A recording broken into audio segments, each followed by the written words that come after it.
जब मुसलमानों के दारुल खिलाफा यानी मुस्लिम दौर हुकूमत की राजधानी बगदाद में हर दूसरे दिन किसी न किसी दीनी मसले पर मुनाजरे होने लगे यानी डिबेट होने लगी। जल्द ही वो वक्त भी आ गया जब एक साथ एक ही दिन बगदाद के 4 अलग अलग चौराहों पर अलग अलग मुनाजरे हो रहे थे।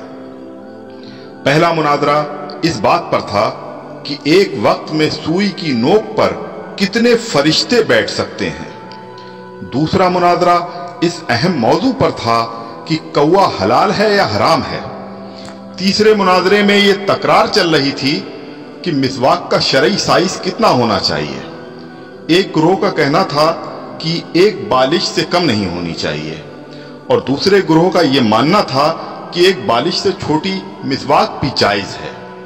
अभी ये डिबेट चल ही रही थी कि हलाकू खान की क़यादत में ततारी फौज बगदाद की गलियों में दाखिल हो गई और सब कुछ तहस नहस कर दिया।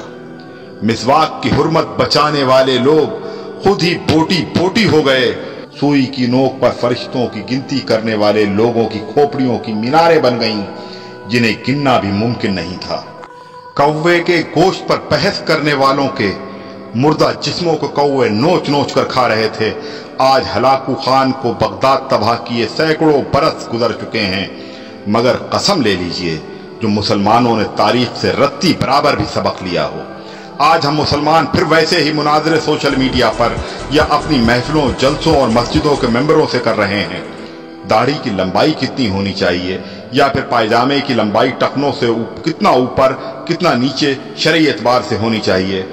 फिरके और मसलक के हमारे झंडा बरदार सिर्फ और सिर्फ अपने अपने फिरकों को जन्नत में ले जाने के दावे कर रहे हैं और दौर हाजिर का हलाकू खान एक एक करके मुस्लिम मुल्कों को नेस्तनाबूद करता हुआ आगे बढ़ रहा है।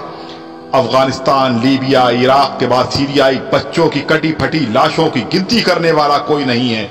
बेगुनाहों की खोपड़ियों के मीनार फिर बनाए जा रहे हैं। आदम की नस्ल के नौजवानों, बूढ़े बुजुर्गों की लाशों को कौवे नोच नोच कर खा रहे हैं और हवा की बेटियां अपनी अस्मत बचाने के लिए उम्मत की चादर का कोना तलाश कर रही हैं। जी हां, और हम खामोशी से अपनी बारी आने का इंतजार कर रहे हैं।